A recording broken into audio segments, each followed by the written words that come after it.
그래서 어떤 교리냐? 구원의 교리와 그리고 상급의 교리가 있다라는 걸 배웠어요. 구원의 교리는 어떤 거냐? 구원은 대가 없이 주어지는 하나님의 선물이다.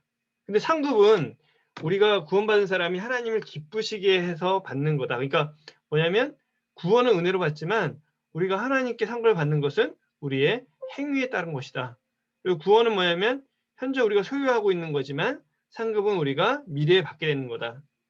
또 구원이라는 것은 한 번 받는 건 영원한 것이다. 우리가 받은 구원은 영원한 것이고 절대로 뺏길 수가 없다. 상급의 교리는 우리 상급은 뺏길 수 있다. 그래서 사단이 우리의 상급을 뺏으려고 하기 때문에 그것을 막아야 된다. 그러니까 그 사단의 계계를 알고 우리가 잘 대처를 해서 우리가 정말 상급을 쫓아가는 삶을 살아야 된다는 것들을 이 두 교리를 통해서 배웠습니다. 그래서 우리가 구원과 상급에 대한 어떤 정확한 이해는 정말 성도들이 그 세상의 부귀와 쾌락을 쫓아 살지 않도록 한다. 또 여러 가지 그 핍박 가운데서도 그 주님을 바라고 인내하게 한다. 그래서 그리스도인을 그리스도인답게 삼게 한다는 것을 우리가 지난주에 배웠습니다. 오늘은 그 참 신자와 거짓 신자에 대해서 좀 같이 공부할 예정이에요. 그러니까 참 신자와 거짓 신자. 그러니까 원어로는 believers and professors입니다. 그러니까 뭐냐면 믿는 사람과 그냥 고백하는 사람.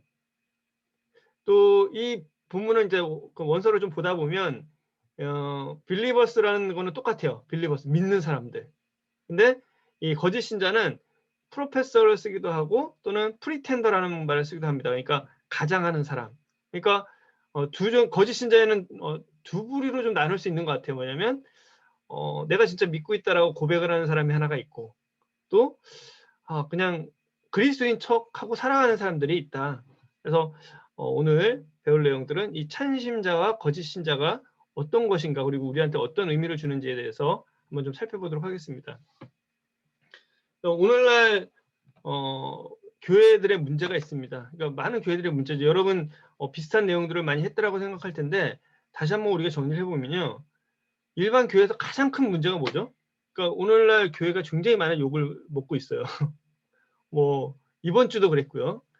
굉장히 많이 욕을 먹는데 그 중에 가장 중요한 문제 중에 하나는 뭐냐면 교회가 거듭난 사람과 거듭나지 않은 사람의 구별이 없기 때문입니다. 그러니까 일반 교회를 가면 거듭났고 거듭나지 않고에 대한 구별이 굉장히 희박해요. 일반 교회에도요. 거듭난 사람들이 많이 있습니다. 그리고 훌륭한 크리스찬들이 많이 있어요. 그분들의 책이나 그분들의 내용을 들으면 훌륭합니다. 근데 문제는 뭐냐? 이 교회에 거듭난 사람과 거듭나지 않은 사람의 구별이 굉장히 적다는 거예요. 그러다 보니까 거듭나지 않은 채 교회 생활을 하거나 종교 생활을 하는 사람 굉장히 많아요. 여러분도 주변에서 보시면 교회 다니는 사람 굉장히 많은데요. 거듭났냐라고 했을 때 그것에 대해서 명확하게 얘기를 하는 사람들은 참 많지 않습니다. 근데 문제가 뭐냐면 그런 사람들이 교회만 다니는 것이 아니라 거듭나지 않은 사람들도 교회 생활 오래 하고 또 성경 지식 알다 보면 교회 인도자가 됩니다. 그러니까 인도자가 돼서 이들이 뭐 목사, 장로 다 돼요. 그러니까 교회가 정말 하나님의 그리스도의 몸이잖아요. 살아있는 유기체거든요. 그런데 이 살아있는 하나님의 지체가 있어야 되는데 이 자리에 어떤 사람이요? 살아있지 않은 것들이 붙어 있는 거예요. 그러니까 교회가 온전히 교회의 모습을 할 수 없을 뿐더러 교회의 주권도 하나님께 있지 않고 교회의 모습들이 이렇게 굉장히 나쁘게 변해가는 것들을 보게 됩니다. 사람들이 그러다 보니까 교회의 진짜 모습을 보지 못해요. 그러니까 교회가 진짜 뭐다. 그러니까 거듭난 사람들이 모여 있고 성령님이 그리스도가 머리고 성령님께서 그 안에 역사하시고 사실 우리 교회에서 제일 중요한 게 뭐죠? 거듭난 그리스도인들이 모이는 거고요. 그리고 그들이 성령님의 인도하심을 받아서 이 교회를 이루어가는 것이고요. 그런데 이것이 빠지면 사람들이 뭘 보죠? 저기에 생명이 있나? 없나? 이걸 보는 것이 아니고 저 안에 성령님이 역사하시나? 안 하시나? 이걸 보는 것이 아니고 뭘 보냐? 교회 규모를 봅니다. 교회가 규모가 일단 크고 커다랗고 규모가 크고 뭐 건물이 멋있으면 사람들이 많으면 저긴 좋은 교회 같아. 또 여론이죠. 주변 사람들이 저 교회 좋은 것 같아. 왜 사회봉사 활동도 많이 하고 또 뭐 착한 일도 하고 뭐 기부도 많이 해. 좋은 교회 같아. 또는 그 교회 인지도, 오래된 교회야. 또 어떤 프로그램, 그 교회에서 했더니 뭐 좋은 프로그램들을 많이 하더라. 그러니까 사람들이 정말로 근데 이런 것들은 교회가 아닌 다른 곳에서도 동일하게 나타난 건데 생명이 없다 보니까 참신자와 거짓 신자의 그 구분이 애매하다 보니까 결국 교회를 판단하는 기준이 이 외적인 것이 될 수밖에 없는 것게 되는 거죠. 우리가 교회를 판단하는 가장 중요한 기준은 뭐죠? 생명이 있느냐 없느냐. 그리고 정말로 하나님께서 그 가운데 역사하시느냐. 이런 것들이 사실은 교회에서 가장 중요한 겁니다. 그러니까 이 참신자와 거짓 신자의 구분이 애매하기 때문에 모호해지기 때문에 이런 부분들이 우리에게 우리가 분별해야 될 중요한 내용이 되는 것입니다. 자, 이 참신자와 거짓 신자, 그러니까 이런 문제들이 이제 이 올바른 이해는 일단은 교회를 든든하게 합니다. 기초를 든든하게. 왜냐하면 교회의 본질이 뭐냐라는 문제랑 연결이 되어 있는 거예요. 결국 참신자와 거짓 신자에 대한 문제는 교회의 본질, 이것과 가장 밀접한 그 관계가 있기 때문에 이것을 올바로 이해할 때 우리는 교회의 기초를 든든하게 합니다. 그리고 거듭난 자녀로서 또 하나님을 올바르게 섬기게 할 수 있습니다. 그리고 우리가 교회의 본질에 집중하게 합니다. 그러니까 아까 말씀드린 것처럼 외형이나 뭐 드러나는 것이 아니라 교회가 무엇인가, 참신자들이 함께하는 교회가 무엇인가에 대한 본질에 집중하게 하는 분들이 있습니다. 자, 교회 안에는 구원받은 사람과 구원받지 않은 사람들이 섞여 있습니다. 그러니까 하나님의 백성에는 그런 데 섞여 있어요. 이 말은 뭐 일반 교회도 많지만 사실 우리 모임에도 그럴 수 있습니다. 우리 가운데에도 그럴 수 있어요. 우리 가운데에도 구원받은 사람과 구원받지 않은 사람이 있을 수 있어요. 사실 모임에서도 많은 경우에 그 어떤 사람이 교회 오래 다녔어요. 성도로 인정을 받았습니다. 성도로 인정받고 그래서 오래 있었는데 한 10년 지나서 또는 뭐 굉장히 뭐 20년 지나서 어느 날 고백을 해요. 저 구원받지 않았었어요. 전 구원받지 않았었습니다. 실제로 우리 가운데서 그런 일들을 많이 봐요. 이게 우리가 놀랄 일이죠. 근데 문제는 아니라 성경은 얘기를 하고 있습니다. 교회 안에, 그러니까 하나님의 이 백성 안에는 섞여 있다. 우리가 다 알 수는 없지만 섞여 있다. 그래서 우리는 항상 그 부분들을 명심을 해야 됩니다.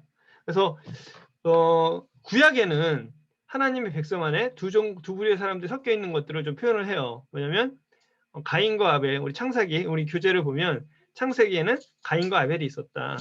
근데 이 사람들이 똑같이 하나님께 예배드리고 하나님께 제사드리고 또 하나님 안에 있는 것 같았지만 그러나 가인은 하나님께 속했던 사람은 아니었다라고 얘기를 합니다.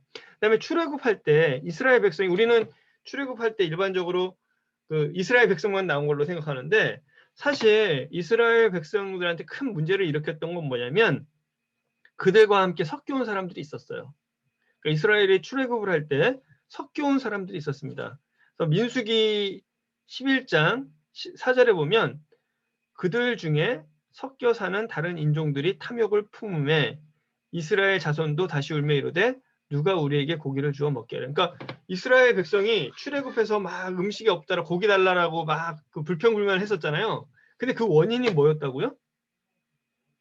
그 원인이 그들 중에 섞여 사는 다른 인종들이 탐욕을 품었다라는 거예요. 또 바벨론에서 이제 이스라엘이 바벨론으로 잡혀갔어요. 잡혀가서 그들이 다시 예루살렘으로 이스라엘로 돌아왔습니다. 그래서 그때 이제 족보를 이제 확인합니다. 근데 느헤미야가 확인하다 보니까 족보를 확인할 수 없는 제사장들이 있었어요. 그러니까 제사장이라고 하는데 족보에 없어. 그래서 느헤미야는 임시적으로 얘기를 합니다. 너희들은 너희들이 제사장이라고 얘기하지만 족보에 찾을 수가 없다. 그렇기 때문에 너희들은 공개적으로 이게 확인될 때까지는 제사장의 직분을 할 수 없다.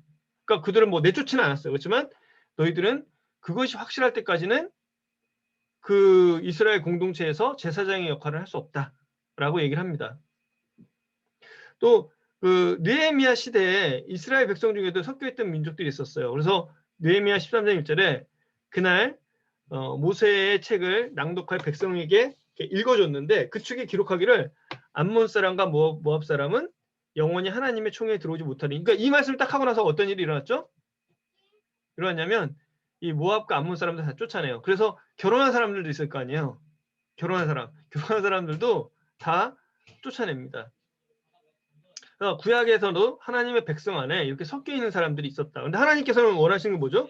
그런 섞여 있는 사람들이 분리되기를 원하셨습니다. 신약에도 예수님께서 두 가지 말씀을 합니다.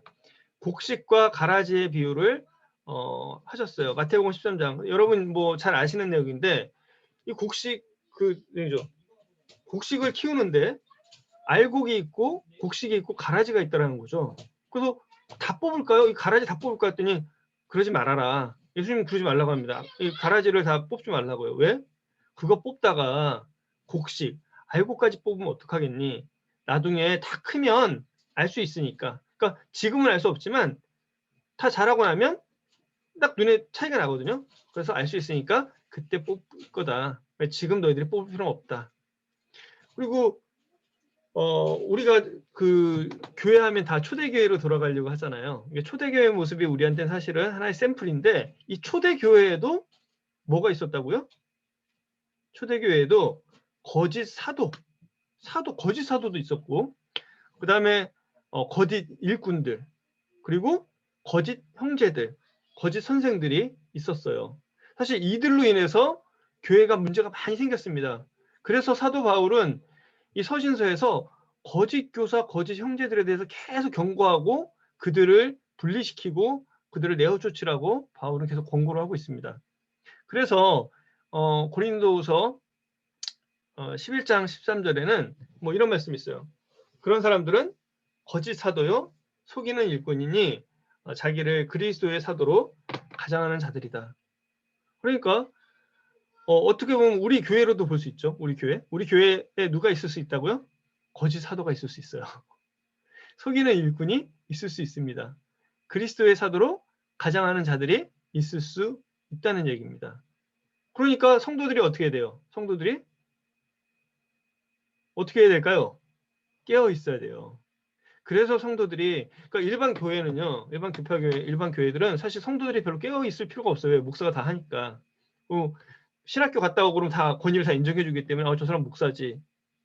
근데 우리 모임의 장점이라고 한다면 성도들이 깨어 있는 거예요. 성도들이 깨어 있어서 저 사람이 구원받았다라고 해서 장로권에 올라갔는데 아닌 것 같아. 왜? 말씀에 비교를 해보잖아요. 여러분 우리는 여기 있는 청년들은요 전부 다 깨어있고 우리가 왜 이렇게 성경 공부를 하고 준비를 하냐면 개인의 무너짐은 개인으로 끝날 수 있습니다. 그런데 거짓 교사가 들어오거나 거짓 일꾼이 교회에 일하게 되면 어떻게 되죠? 그런 교회를 무너뜨립니다. 수많은 사람들의 영혼을 무너뜨리는 결과를 가져옵니다. 실제로 기독교의 역사를 보세요. 천주교가 타락하기 시작하니까 교회가 타락하니까 이제 천주교가 되니까 수많은 사람들이 구원받지 못하는 하나님께로부터 멀어질 수밖에 없는 이런 일들이 생기는 것입니다. 또 갈라디아서 2장 4절에 보면 이는 가만히 들어온 거짓 형제들 때문이라. 거짓 형제들.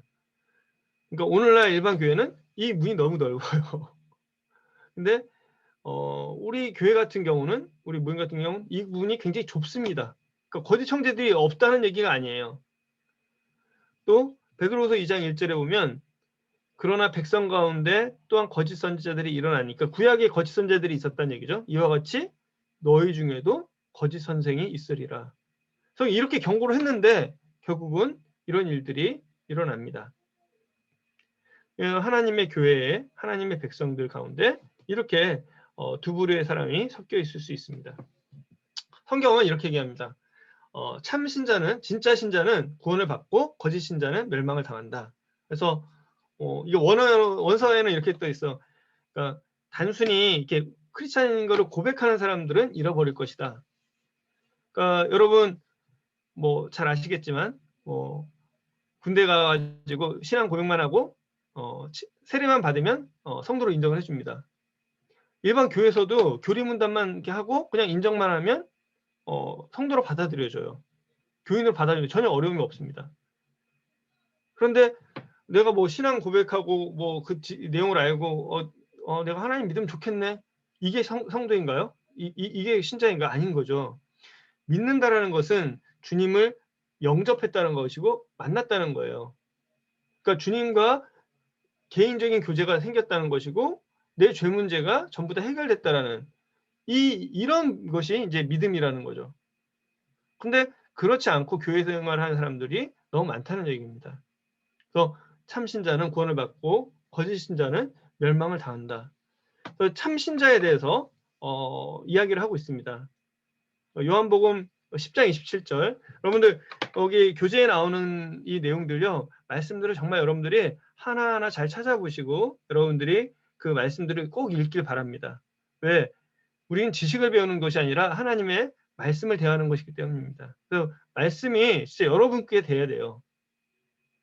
그래서 저는 여러분들이 꼭 이 말씀에 정말 이 하나하나 이렇게 찾아보시고 그리고 이 말씀을 읽어보시고 그리고 여러분들의 걸로 만들었으면 합니다.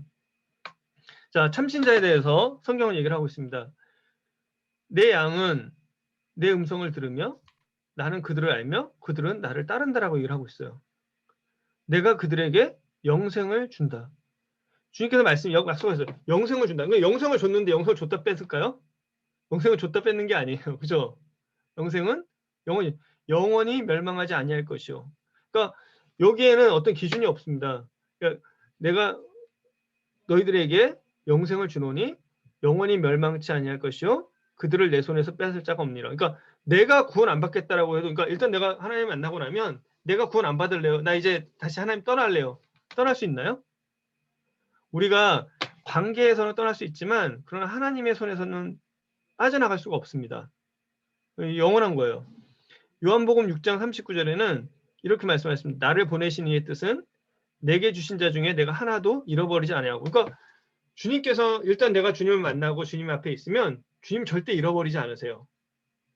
내가 도망 다닌다 그러도 주님 저를 붙잡으십니다.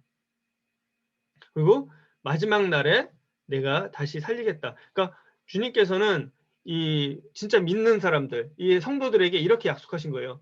내가 너한테 영생을 주겠다. 그러니까 우리에게 영생이 지금 소유가 돼 있는 거예요. 이미 소유가. 그리고 나에게서 너를 뺏어갈 수가 없다. 그러니까 우리가 구원을 잃어버릴 수가 없다는 얘기죠. 그리고 마지막 날에 나를 다시 살리겠다라는 약속을 주셨습니다.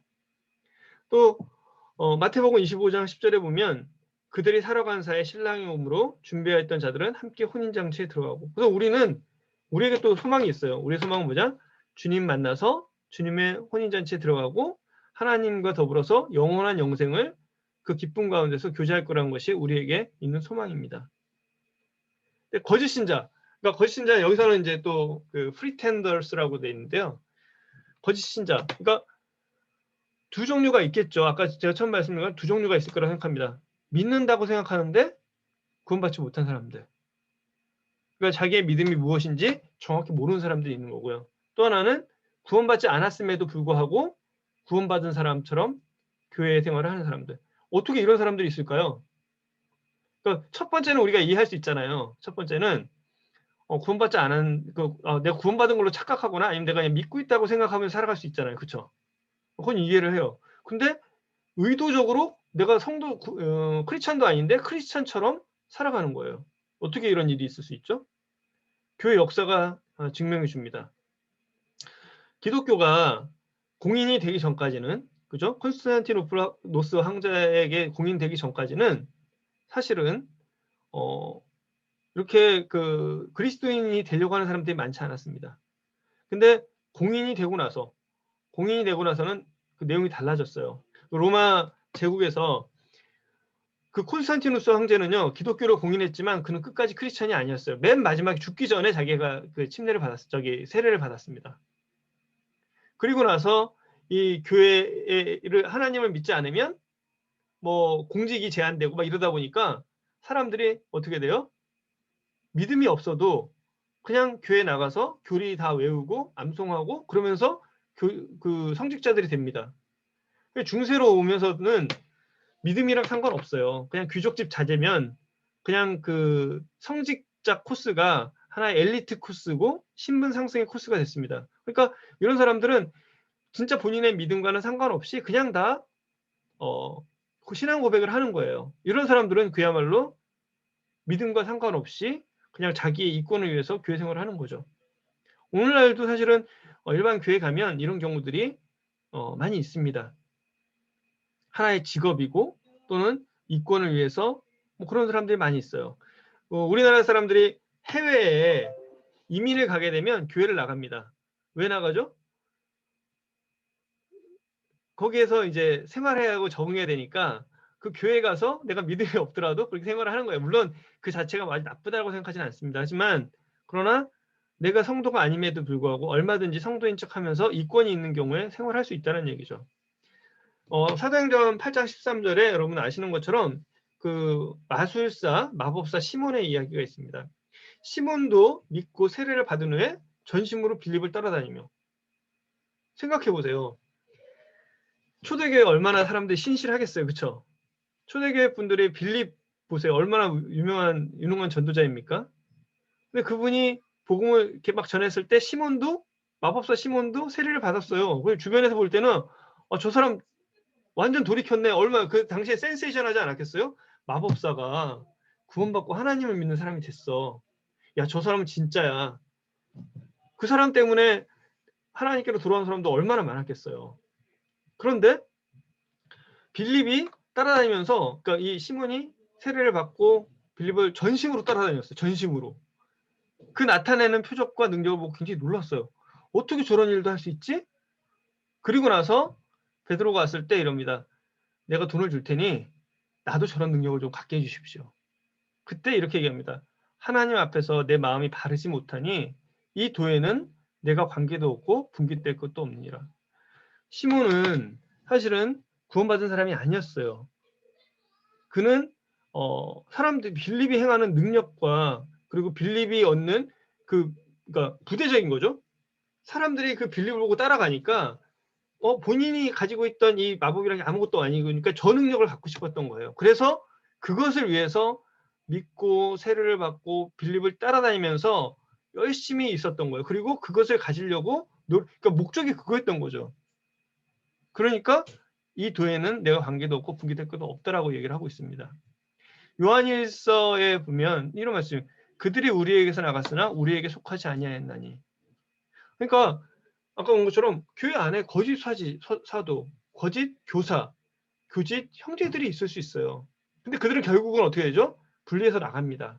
왜? 속하지 아니했기 때문에. 요한복음 6장 64절에는 그러나 너희 중에 믿지 아니하는 자들이 있다. 예수님의 제자들 가운데서도 믿지 않는 자들이 있었어요. 예수님을 믿는 사람들, 제자라고 하지만 누구였죠? 가룟 유다예요. 가룟 유다는 예수님의 제자였지만 그는 믿는 자가 아니었어요. 예수님께서 말씀하신 거예요. 너희 중에 믿지 아니하는 자가 있다. 굉장히 충격적인 거죠. 그러니까 우리로 치면 어떤 걸까요? 어쩌면 여러분 제가 이게 예수님의 제자같이 이런 게 아니라 어쩌면 그런 거죠. 여러분 볼 때 제가 다 구원받고 이런 상태로 알고 있는데 어느 날 봤더니 임대훈 형제가 구원받은 사람이 아니고 처음부터 믿지 않았던 사람이네? 이거 이상으로 사람들한테 충격을 줬을 것입니다. 예, 마태복음에도 보면 예복을 입지 않은 사람이 얘기를 하실 거예요. 예복을 입지 않고 들어온 사람이 있다는 거예요. 임금이 사원들에게 그 손발을 묶어서 바깥 어두운 데 던지라고 이야기를 합니다. 마태복음 7장에도 보면 주여 주여 우리가 주의 이름으로 뭘 했다라고 하지만 그러나 주님은 이렇게 얘기할 수 있어요. 내가 너희를 도무지 알지 못한다. 어쩌면 우리 가운데서도 이런 사람이 있을 수 있습니다. 본인에게 그런 어려움들이 있다라면 그럼 내가 그런 부분들이 해결이 안 됐다라고 한다면 사실은 정말 왜냐하면 보통 예수 믿고 지옥 가면 제일 슬픈 거잖아요. 일반 교회 성도 교분들한테 보험할 때 예수 믿고 지옥 가면 제일 슬픈 겁니다 얘기하는 사실 우리도 마찬가지죠. 더군다나 우리 모임에서 내가 구원받은 형제로 있다라고 하는데 지옥 간다 그러고 얼마나 큰 충격이 크겠어요. 그러니까 이 구원에 대한 문제는 참신자냐 거짓 신자에 대한 문제는 너무나 중요하기 때문에 항상 이 부분에 대해서는 분명한 그 확신과 그 터를 가지고 있어야만 우리 믿음이 계속해서 하나님 앞에서 흔들리지 않고 나아갈 수 있습니다. 또 이 히브리서 6장 4절에 이 말씀입니다. 한번 빛을 받고 하늘의 은사를 맛보고 성령에 참여한 바 되고 하나님의 선한 말씀과 내세의 능력을 맛보고도 타락한 자들은 다시 새롭게 하여 회개할 수 없나니. 어떤 사람들은 이 구절을 가지고 구원받은 사람도 구원을 잃어버릴 수 있다라고 얘기를 합니다. 그런데 오늘 이 교재를 여러분 공부하시다 보면 뭐 공부를 미리 예습해 오신 분도 계시고 안 하신 분도 계시지만 우리가 분명한 원칙을 가지고 애매모호한 말씀으로 그 원칙을 뒤집을 수는 없다는 거죠. 왜냐하면 내가 진실을 들은 내 말을 듣고 또 나보내신 이를 믿는 자는 영생을 얻었고 심판에 이르지 아니하나니 사망의 생명을 옮겼다. 뭐 이런 말씀이나 그러니까 이런 우리가 영원한 구원을 받았다는 말씀이 많은데 근데 이런 말씀 하나로 그것을 뒤집을 수 없다. 그리고 심지어는 이 부분은 여러분 교재를 보시다 보면 뭐 if라는 단어를 사용했다. 뭐 이런 내용들이 있는데 이 히브리서 전체의 내용을 보셔도 그래요. 히브리서 6장 7, 8, 9 쭉 보시면 사실은 히브리서에서 말하고자 하는 것은 우리에게 대제사장이 있는데 그 영원한 대제사장이 있는데 그분이 우리를 위해서 단번에 영원한 속죄를 이루어졌다. 단번에 영원한 속죄를 이루셨기 때문에 우리가 다시 죄를 위해서 제사 드릴 것이 없다. 이게 이 히브리서의 내용입니다. 근데 이런 사람들이 있을 수 있다는 거죠. 맛보고 타락한 사람. 그러니까 교회에 아까 말한 것처럼 교회의 일꾼인 것처럼 교회에 속한 사람처럼 보이는 사람들인데 그런데 구원받지 않은 사람들이 있다. 이 사람들은 그런 사람들을 이야기를 하는 것으로 우리는 분별을 하고 있습니다. 그리고 빌립보서 2장 12절에 보면 뭐 이렇게 얘기를 했어요. 나 없을 때도 항상 복종하고 두렵고 떨림으로 너희 구원을 이루라. 근데 이 말씀이 우리가 구원을 잃어버린다는 내용이 아니라 우리가 구원받은 처럼 성화를 이루어가야 된다는 그런 말씀입니다. 그러니까 우리에게 섞여 사는 부분이 있고 또 이런 일부 말씀을 가지고 우리의 전체가 가지고 성경이 얘기하는 그런 원칙에 벗어나는 그런 분별을 해서는 안 된다는 것을 이야기를 해주고 있습니다. 참신자는 상을 그리고 거짓 신자는 정죄를 받는다라고 얘기를 했습니다. 그래서 우리가 청지기의 비유, 한 달란트의 비유의 내용을 알고 있습니다. 또 골로새서 3장에 보면 우리가 기업의 상을 받는다라고 나와 있습니다. 마태복음에 주여 주여 하는 자마다 다 자녀가 아니라는 얘기를 하십니다. 그래서 마지막으로 한번 저희가 리뷰해 볼 건 모호한 본문이나 가정문 이건 이제 우리 교재에 나온 내용이에요. 명백한 본문을 뒤집어서는 안 된다. 그러니까 원칙이 있잖아요. 우리가 가진 구원의 영원함, 우리가 가진 믿음 이런 것들이 분명한 말씀이 성경 전체에 있는데 뭐 일부 히브리서 4장 말씀이라든지 뭐 몇 구절을 가지고 그것을 부정해서는 안 된다는 얘기죠. 그래서 아까 여기 히브리 한번 맛보고 이런 내용을 가지고 내 말을 듣고 나머지 이제는 영생을 얻었고 심판에 이르지 아니하고 사망에 옮겼다. 이 말씀을 부정할 수는 없다는 얘기입니다. 다만 우리가 조심해야 될 게 하나 있습니다. 조심해야 될 게. 어떤 걸 조심해야 되느냐? 제가 오늘 우리가 이런 말씀을 듣고 성도들끼리 있어요. 그래서 제가 필경제를 불러서 필경제 구원 안 받은 것 같아. 왜? 행동을 보니까 구원 안 받은 것 같은데? 사실 왜 우리 교회 안에 구원받지 않은 거짓 형제들이 들어올 수 있을까요? 사실 우리가 완전하게 다 알 수 없어요. 물론 우리가 침례를 받을 때 그래서 어떤 개인의 신앙 고백에 의해서 우리가 침례를 줍니다. 우리가 사실 다른 교회들보다는 굉장히 민감하게 교제를 합니다. 간증도 듣고 또 이 사람의 삶도 살피고 막 하는데 그러나 우리가 100% 알 수는 없죠. 그리고 그렇다고 해서 그거 가지고 우리가 공격을 할 수는 없다는 거죠. 왜? 정말 참신자인지 아닌지는 정말 주님만이 나중에 아세요. 하지만 우리가 왜 그렇게 하느냐? 그럼에도 불구하고 우리는 교회를 교회답게 그리고 성경에 나와 있잖아요. 거짓 형제들이나 이런 사람들을 구분을 해라. 그리고 그 사람들을 내쫓으라. 이런 말씀이 있기 때문에 우리는 우리가 할 수 있는 한 최대한 우리가 거듭난 사람인지 아닌지, 그리고 이게 시작을 잘해야 돼요. 구원과 간증, 구원 처음에 침례를 줄 때 잘 줘야지 대충 주고 나중에 굉장히 어렵습니다. 그거는 교회에도 마이너스 뿐만 아니라 개인한테도 마이너스예요.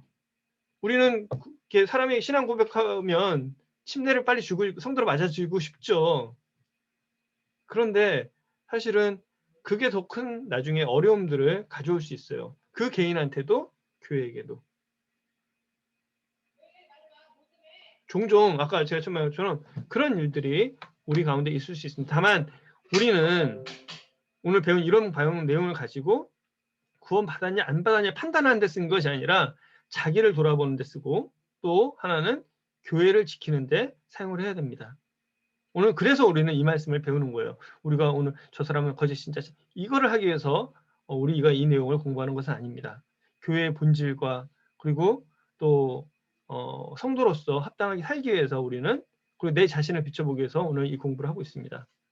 예수님 이렇게 말씀하세요. 아까 한번 얘기했지만 주인이 원수, 이게 알곡과 가라지 얘기하면서 원수가 이렇게 했구나. 종들이 말하되 그러면 우리가 가서 이것을 뽑기를 원합니까? 내가 뽑기를 원하시나요? 가만둬라. 가라지를 뽑다가 곡식까지 뽑을까 염려한다. 그래서 주님 오시게 되면 주님께서 다 드러내실 거다. 그러니까 결국은 모든 책임은, 그리고 모든 판단은 내가 하나님 앞에서 가지고 있다는 얘기예요. 우리 베드로와 가룟 유다에 대한 얘기를 하고 좀 마치도록 하겠습니다. 사람들은 베드로와 가룟 유다를 두고 이렇게 많은 얘기를 해요. 분명히 아까 배울 때 유다는 예수님께서 말씀하셔서 믿지 않는 자들하고, 근데 일반적으로 교회에서는 또 전혀 다르게 해석을 하는 경우도 있어요. 왜냐하면 유다는 그 열심당이었거든요. 그래서 정말 자기의 이스라엘을 위해서 정말 헌신했고 예수님을 믿었는데 예수님께 배반당한 것 같아서 예수님을 팔았던 거지. 그렇지만 그런 정말 그 양심의 가치에게 못 이겨서 죽었다. 유다는 사실 훌륭한 사람이다. 뭐 이렇게 얘기하는 사람도 굉장히 많이 있습니다. 근데 제가 판단할 때는, 제가 성경에서 분별할 때는 베드로나, 제가 뭐 주일마다 한번 옛날 말씀을 한번 전하겠는데, 베드로나 가룟 유다나 인간적으로는 똑같아요. 인간적으로는 저는 뭐 유다가, 그러니까 지금 만약에 이 시대에서 본다면 유다가 더 멋있는 사람일 수 있습니다. 왜 그렇죠? 유다는 예수님을 팔고 나서 양심의 가책을 받았잖아요.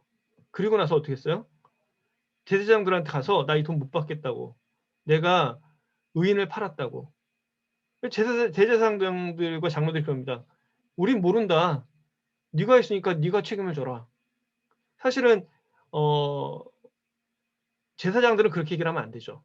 제사장들은 만약에 베드로가 그 유다가 그렇게 오게 되면 제사장들이 해주는 일이 뭡니까? 죄를 짓고 온 사람에게 그 죄를 해결하게 해주는 게 제사장의 역할이에요. 베드로가 만약에 유다가 그렇게 왔으면 그러면 회개하고 제사 지내고 다시 하나님께 나가면 되지, 이렇게 얘기를 해줬어야 되는 사람인데 뭐라고 했죠? 네 죄는 네가 책임져라. 그래서 유다는 가서 자살을 합니다. 오늘날로 치면 자기의 일에 책임을 지고 목숨을 바친 사람, 그냥 목숨을 끊은 사람이에요.